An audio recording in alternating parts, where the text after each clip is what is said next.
racing, trying to decide how much to confess.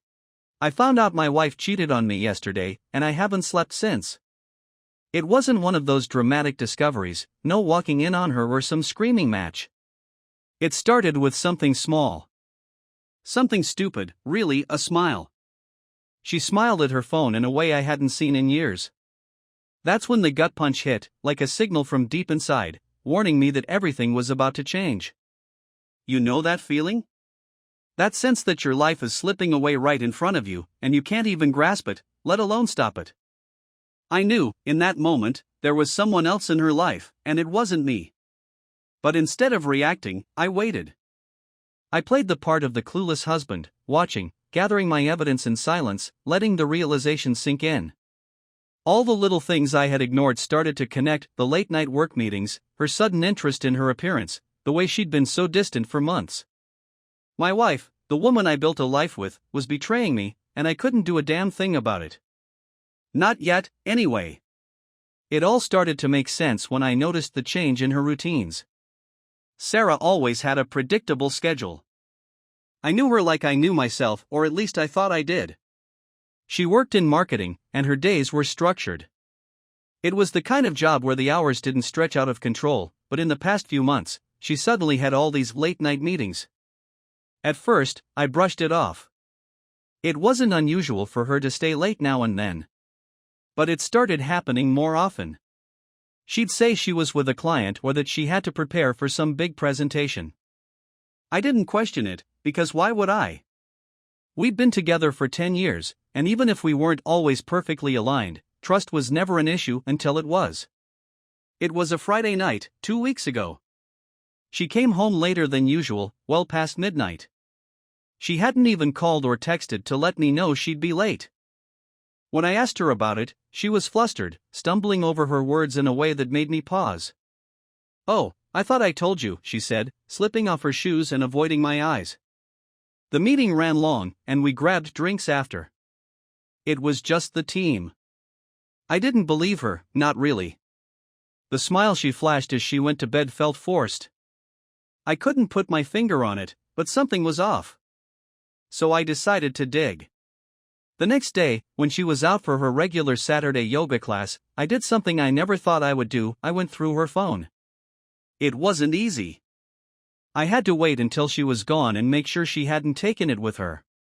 My heart was racing the whole time, pounding so hard in my chest I thought I might be sick. My hands were shaking as I picked up the phone, but I told myself it was just a precaution. I had to know. I had to put this nagging feeling to rest, one way or another. She was smart about it. There were no obvious messages, no text threads with unfamiliar names, no incriminating photos. At first, it seemed like I was being paranoid. But then I noticed she had been using WhatsApp a lot. It wasn't an app she normally used, at least not before these past few months. And the messages? All deleted. Not a trace of anything recent. That should have been the end of it. Most people would probably drop it there, right? If there's nothing on her phone, then maybe I was just imagining things. But I couldn't shake that feeling in my gut, that deep sense of betrayal creeping up my spine. So I kept looking. Her social media accounts were spotless, another red flag. No one's Facebook and Instagram are that curated unless they're hiding something. Then I checked her email. She had nothing in her inbox or sent folder that looked suspicious, but when I checked the trash folder, there it was, an email confirmation for a hotel booking. A booking she made for a weekend, 2 months ago, under her name, but without me. The hotel was in the city, no reason for her to be staying there, especially without mentioning it. The email was dated for a weekend I remember clearly because she had told me she was going to a work retreat out of town. But the hotel was only 20 minutes away from our house. I sat there, staring at the screen, feeling the weight of that moment settle in. I wanted to scream, to throw the phone across the room, but I didn't. I just sat there, frozen, feeling the ground fall away beneath me. The signs were all there. I just hadn't wanted to see them. I needed more, though. As much as it hurt, I needed to know for sure. That evening, I went through her purse when she was in the shower. It felt disgusting, violating, but I was past caring about right and wrong at this point. I found a receipt from a restaurant. It was for a lunch she hadn't told me about, and it wasn't from one of the places she'd typically go with coworkers. It was a cozy little Italian bistro, the kind of place where couples go. The date on the receipt was the same day she told me she had been out with a client. I felt my stomach twist. My mouth went dry. She was seeing someone else. I could feel it in my bones now. But still, I needed more proof. So I started tracking her. I bought a cheap GPS tracker from a hardware store and slipped it into her car when she was distracted. I hated myself for doing it, but I couldn't stop. Every day I checked the app, watching her movements like a hawk. Most of the time, she was exactly where she said she'd be: work, the gym, running errands. But then, on Wednesday, she lied. She had told me she was meeting a friend for dinner after work. I watched her car drive across town and stop at a residential building. I waited, refreshing the screen over and over, hoping it was a mistake. But she didn't leave for hours. She wasn't at dinner. She was at someone's apartment. I waited for her to come home that night, pretending like nothing was wrong, though inside, I was burning. When she walked through the door, she looked tired, but there was a different kind of glow to her, a contentment I hadn't seen in months. It made me want to throw up. "How was dinner?" I asked, keeping my tone casual. "It was fine," she said, not looking at me as she put her things down and headed upstairs. Just the usual. Just the usual. I could have confronted her then.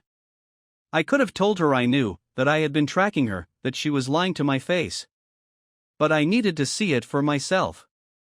I wasn't going to give her the chance to gaslight me or deny it.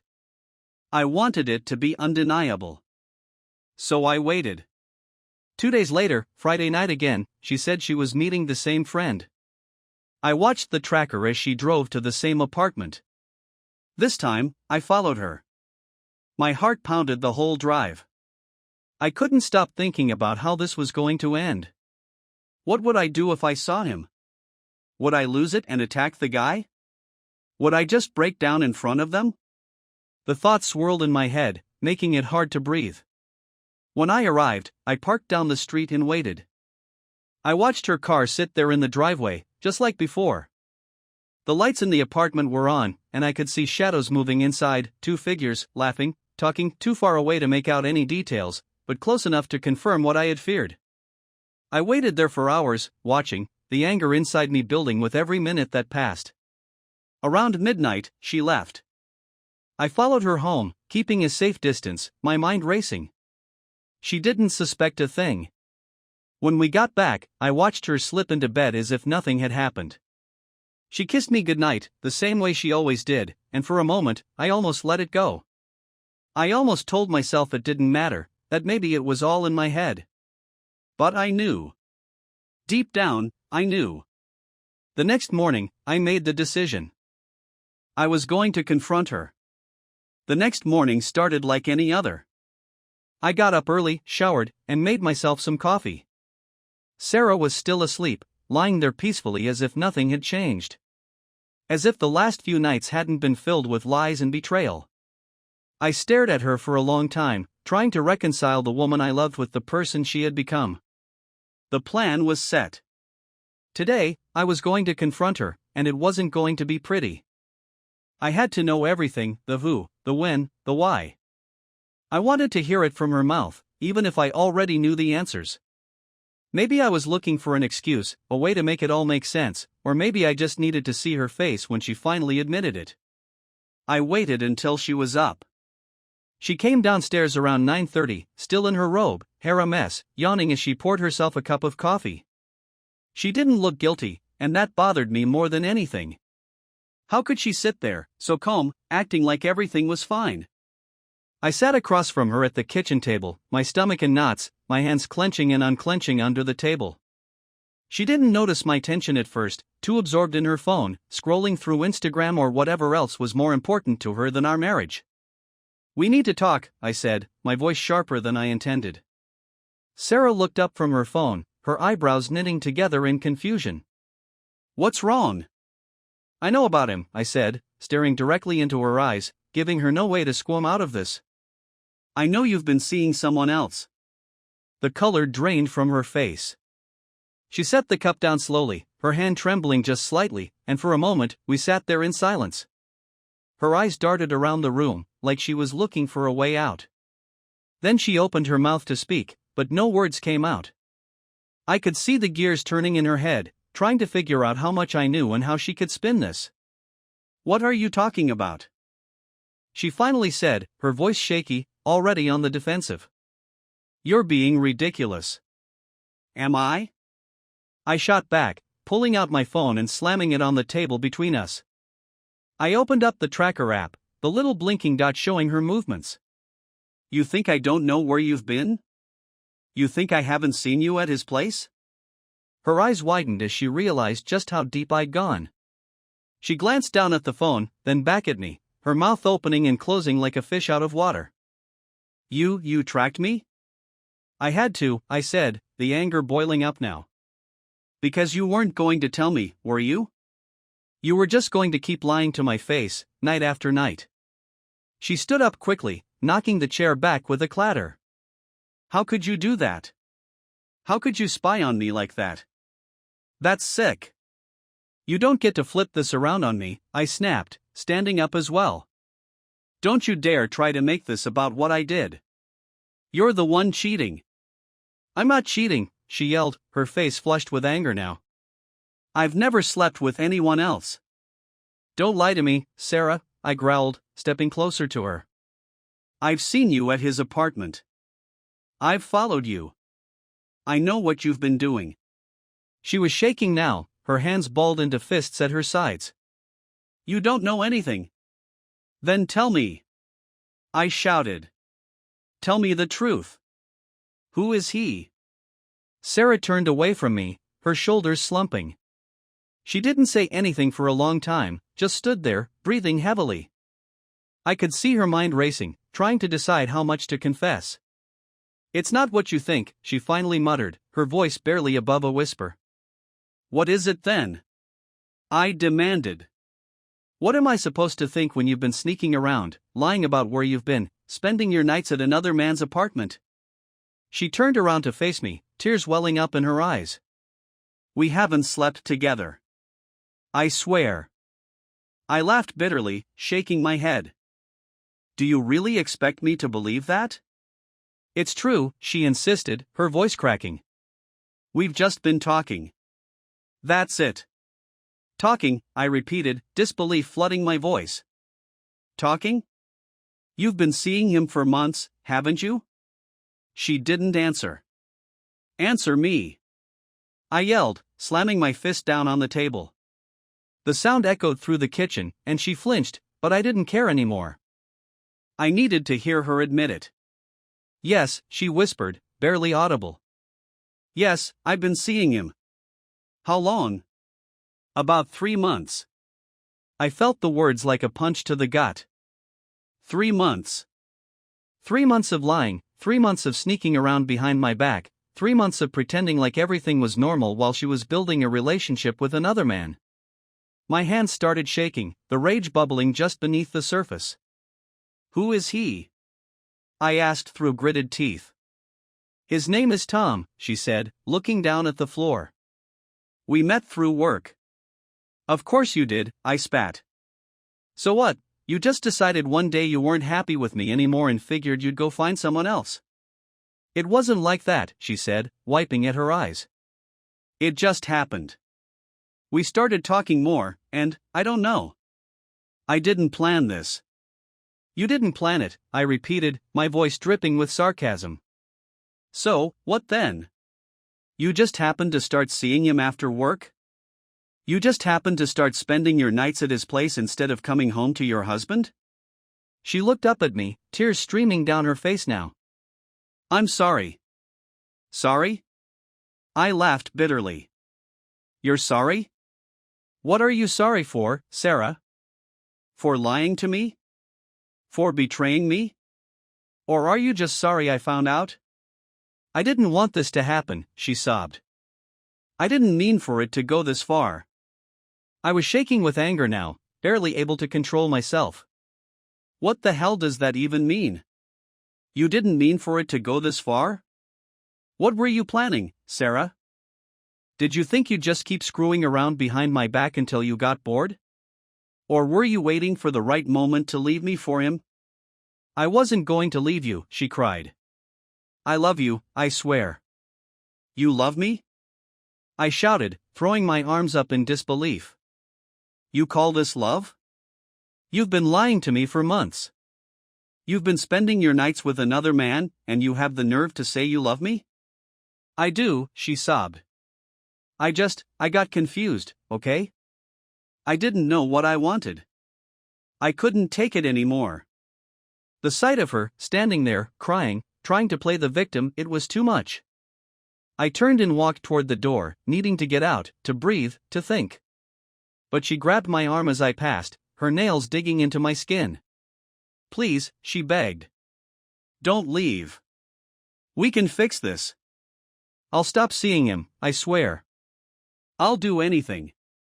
I yanked my arm free, turning to face her one last time. It's too late for that, I said coldly. You should have thought about that before you started seeing him. With that, I walked out of the house, slamming the door behind me. I needed space. I needed to think. But most of all, I needed to figure out what the hell I was going to do next. The woman I loved, the woman I had spent the last 10 years of my life with, had shattered everything we had built together. And no amount of tears or apologies was going to fix that. I left the house that morning without a plan.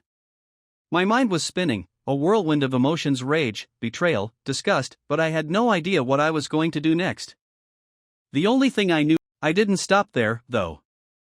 That would have been too easy. I wanted to watch him suffer in real time. So, I took the day off work and decided to pay him a visit. I knew from his social media posts that he liked to grab lunch at a little cafe a few blocks from his office. It was a regular spot for him, and today would be no different. I parked down the street from the cafe, waiting in my car, keeping a low profile as I watched the entrance. Sure enough, right around noon, I saw him walk out of his office, looking every bit as smug as I'd expected. He didn't notice me, of course. Why would he?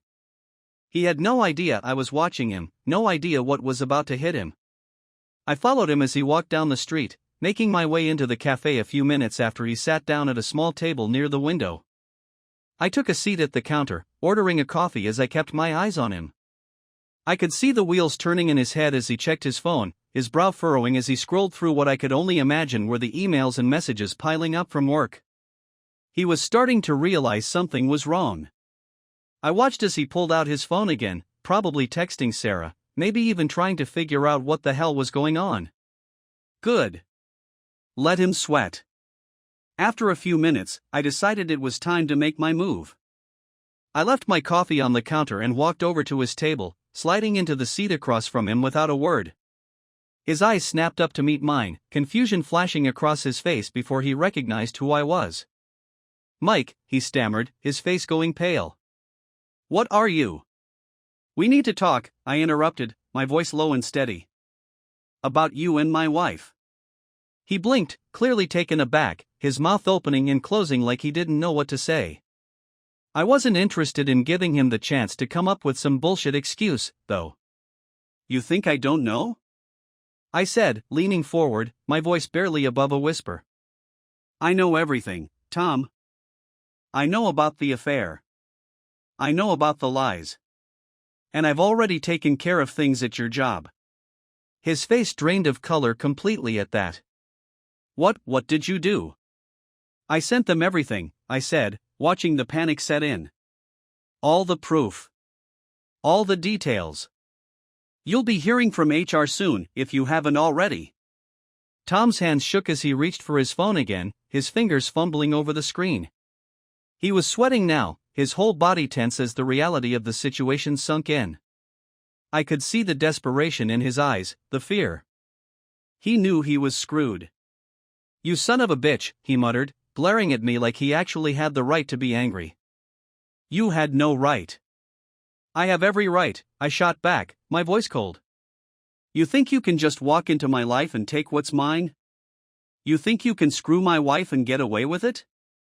I never, he started, but I wasn't in the mood to listen to his excuses. Shut up, I snapped, cutting him off. I don't want to hear it. You knew exactly what you were doing.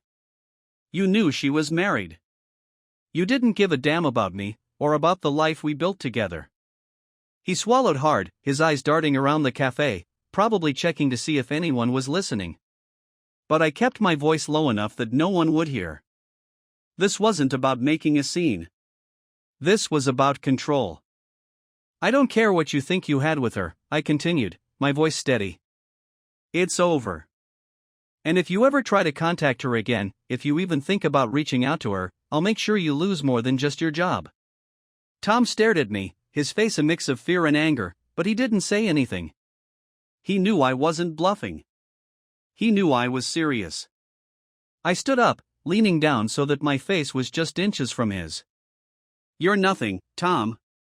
Just another guy who thought he could mess around with someone else's wife and walk away without consequences. But not this time. This time, you're going to pay. With that, I turned and walked out of the cafe, leaving him there to stew in his misery. I didn't look back, but I knew what I'd left behind, a man who was watching his life fall apart piece by piece. It didn't take long for the fallout to hit. By the end of the day, I'd heard through a few contacts that Tom had been placed on administrative leave pending an investigation. Word around the office was that he wasn't going to be coming back. He'd built his career on the image of being a stand-up guy, but now that was shattered. His reputation, his job, his life, it was all crumbling. And I wasn't done yet. I had one last move to make. I'd seen enough of Tom's life online to know where he spent his weekends, the bars he went to, the people he hung out with. So, that Friday night, I made my way to his favorite spot, a dive bar on the other side of town. I walked in, scanning the room until I spotted him sitting at the bar, nursing a drink, looking like a man who had just lost everything. He was alone, no friends with him tonight, no women hanging around. Just him and his thoughts. I made my way over, taking a seat a few stools down. He didn't notice me at first, too absorbed in whatever was going through his mind. But after a minute, he glanced over and froze when he saw me. "You again," he muttered, his voice thick with defeat. "What do you want now?"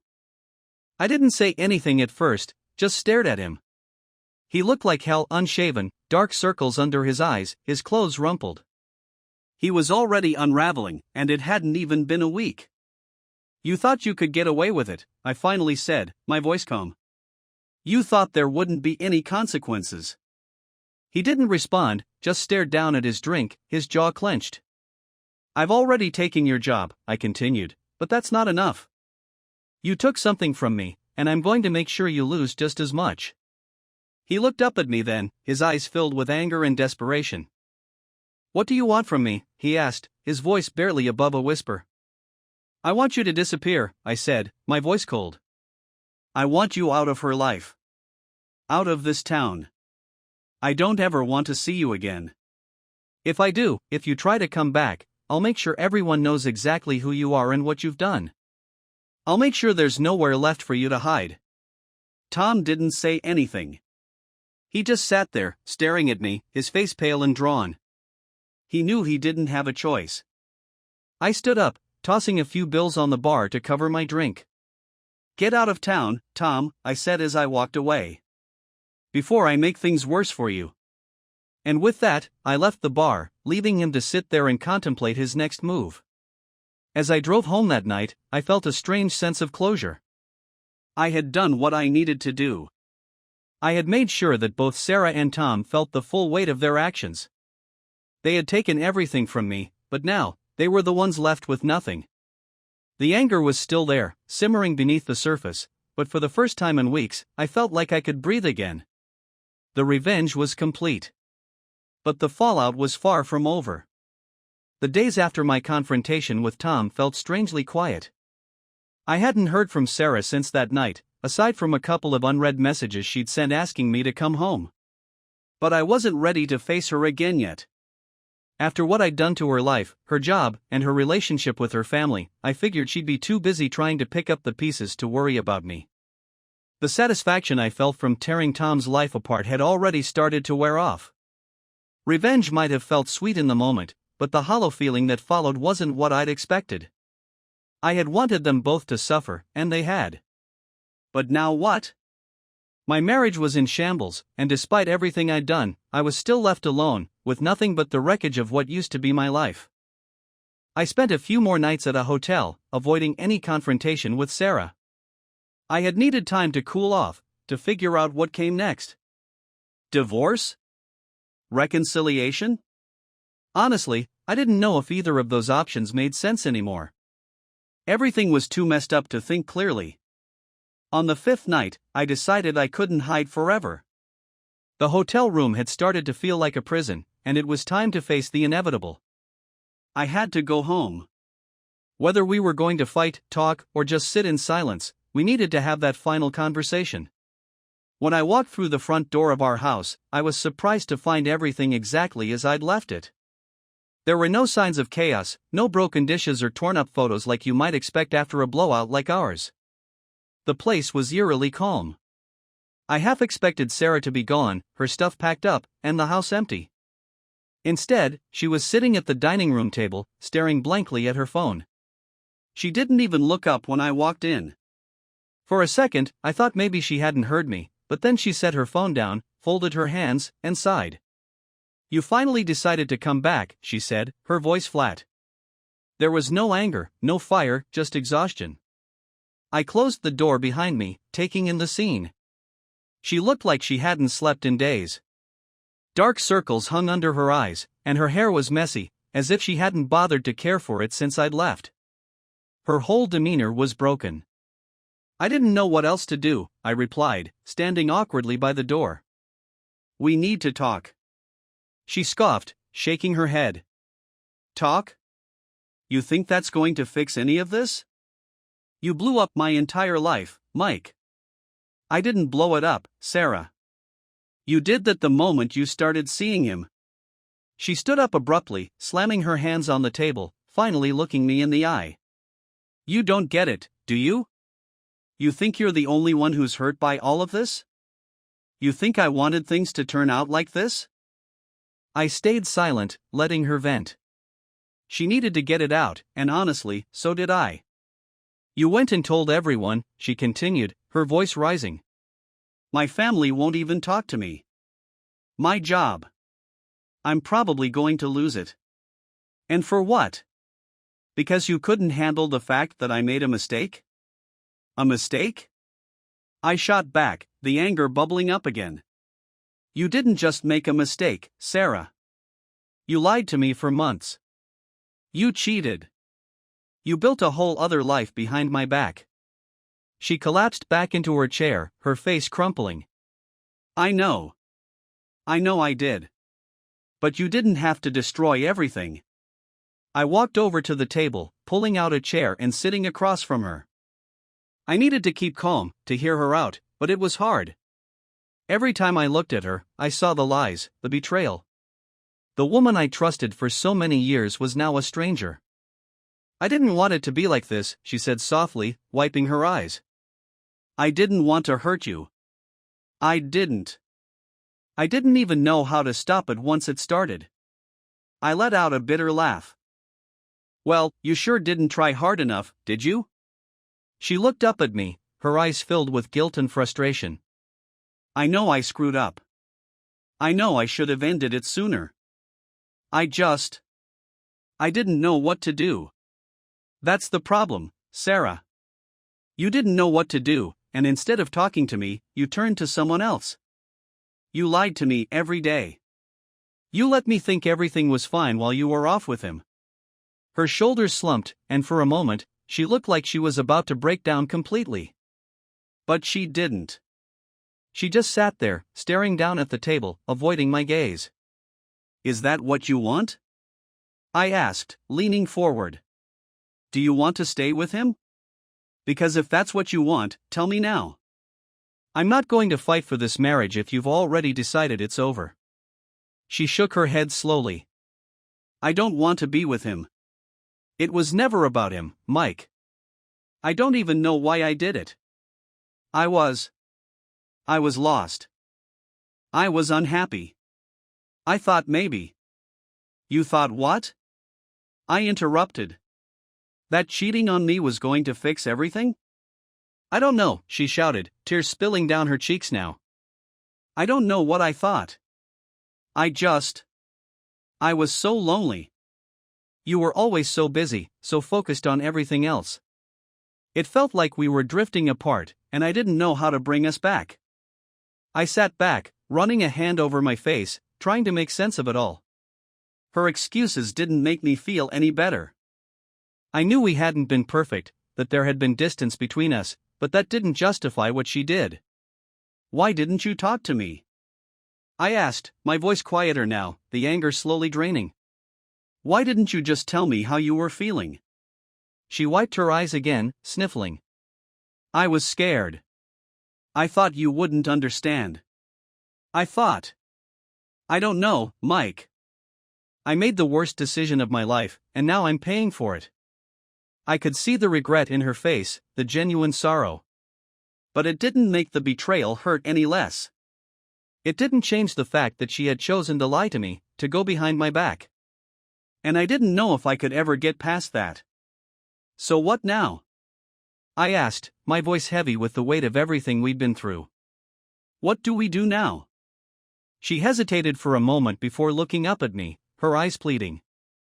I don't want a divorce, she said softly. I want to try and fix this. I know I don't deserve another chance, but I love you, Mike. I always have. I let her words hang in the air for a moment, feeling the weight of them. She was asking for something I wasn't sure I could give. Love doesn't fix everything, Sarah, I replied, my voice cold. It doesn't erase what you did. It doesn't make the lies go away. I know, she whispered. But I'm willing to do whatever it takes. I'll go to therapy. We can go together. I'll quit my job if I have to. I don't want to lose you. It was strange hearing her say those words.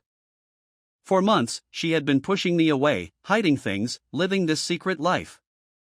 And now, when it was all out in the open, she was clinging to me, desperate to hold on to something that was already broken.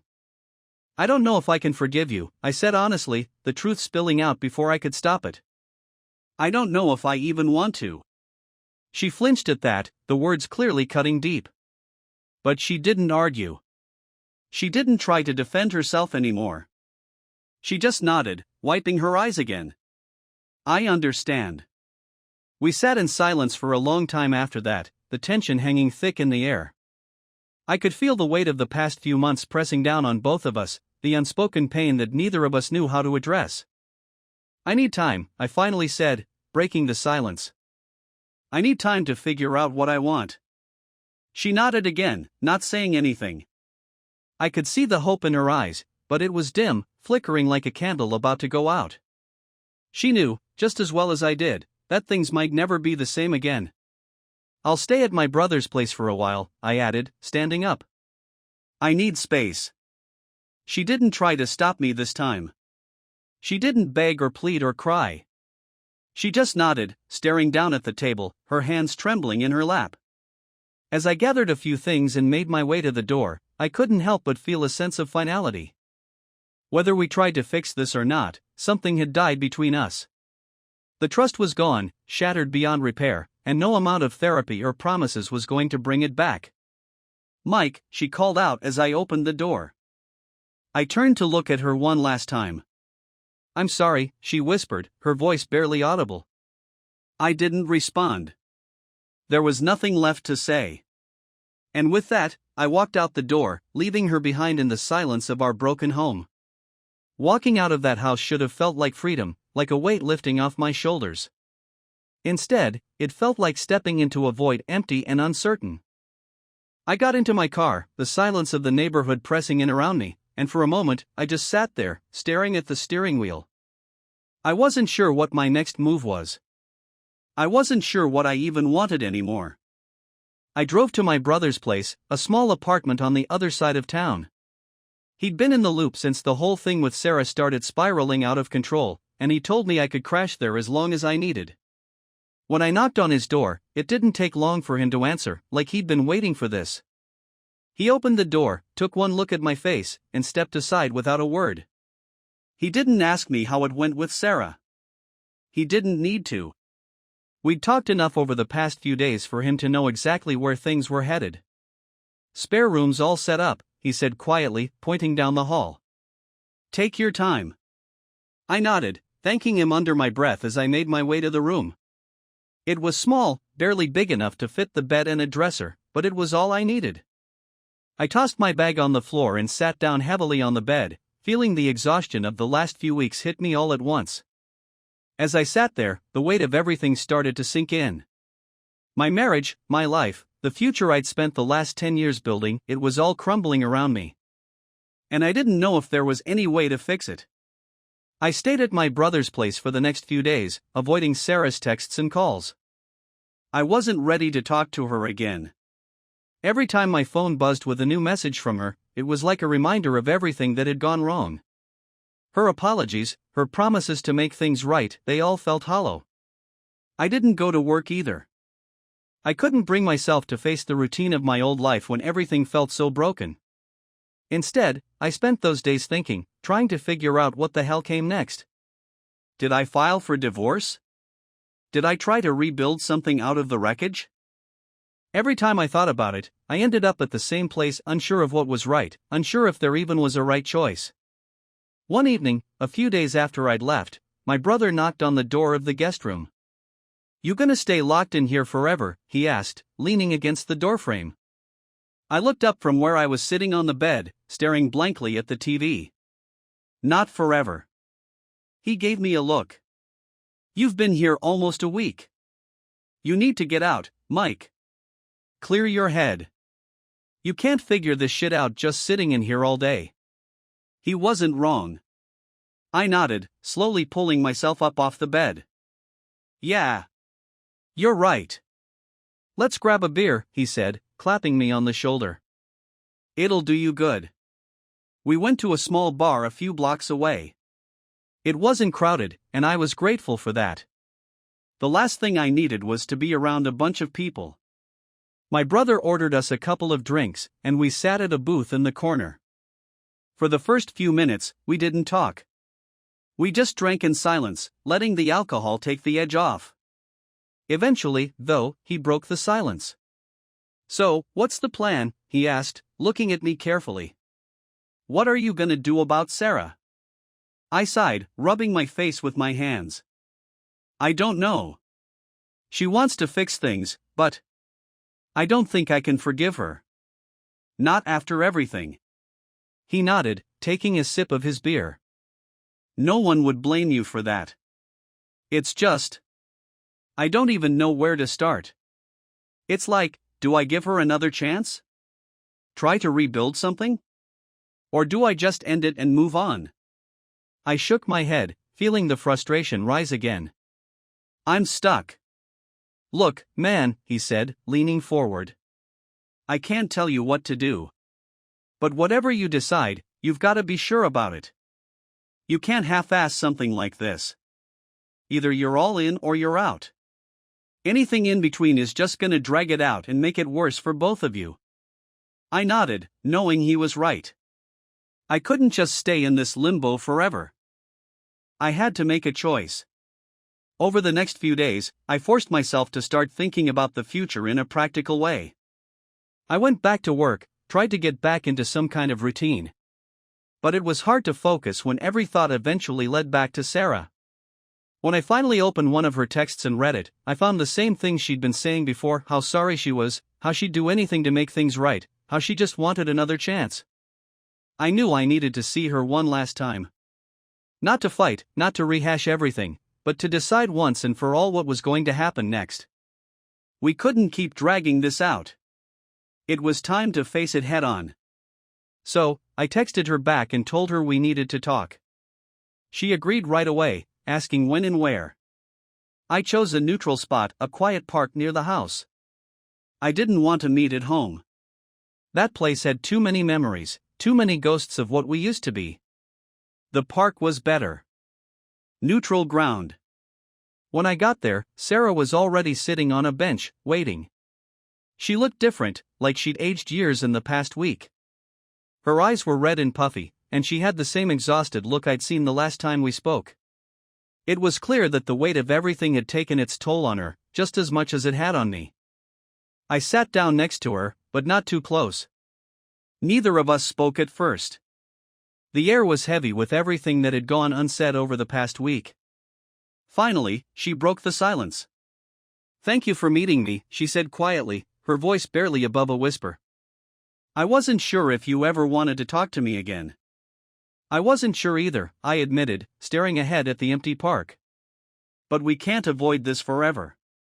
She nodded, biting her lip as if she was trying to hold back more tears. "I've been thinking a lot about what I did. About everything I put you through. And I don't expect you to forgive me, Mike. I don't even know if I'd forgive myself in your position." I stayed quiet, letting her speak. I could tell she needed to get this out. I don't know how to fix this," she continued, her voice cracking. "But I want to try. I'll do whatever it takes, whatever you need me to do." I looked over at her, seeing the sincerity in her eyes. But that sincerity didn't change what had happened. It didn't erase the lies, the betrayal. It didn't make any of it easier to live with. "I don't think I can, Sarah," I said slowly, the words heavy on my tongue. "I don't think I can get past this." She flinched, her face crumpling as fresh tears spilled down her cheeks. "Please, don't say that." "I'm not saying it to hurt you," I replied, my voice softer now. "I'm saying it because it's the truth. I've been thinking about it every day since this happened.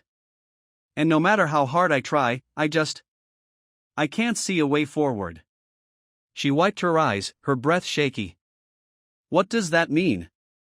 Are we done?" I nodded, feeling the weight of the decision settle over me. "Yeah. I think we are." For a moment, she just sat there, silent and still. Then she broke down completely, her sobs filling the empty park around us. I didn't move to comfort her. I didn't know how to. I just sat there, watching as the woman I'd spent 10 years with fell apart in front of me. "I'm sorry," she whispered between sobs. "I'm so sorry, Mike. I didn't mean for any of this to happen." "I know," I said quietly. "But it did." We sat there in silence for a long time after that, both of us coming to terms with the reality of what was happening. This was the end. There was no going back now. Eventually, she wiped her eyes, took a deep breath, and stood up. I guess this is it then." I nodded, standing up as well. "Yeah. I guess it is." She gave me one last look, a look filled with sadness, regret, and maybe a little bit of hope. "Take care of yourself, Mike. You too, Sarah." And with that, she walked away, leaving me standing there alone in the park. As I watched her go, I felt a strange mix of emotions. There was sadness, of course, but there was also relief. Relief that the uncertainty was over. Relief that I could finally start moving on. I wasn't sure what the future held for me. But for the first time in weeks, I felt like I could breathe again. And that was a start.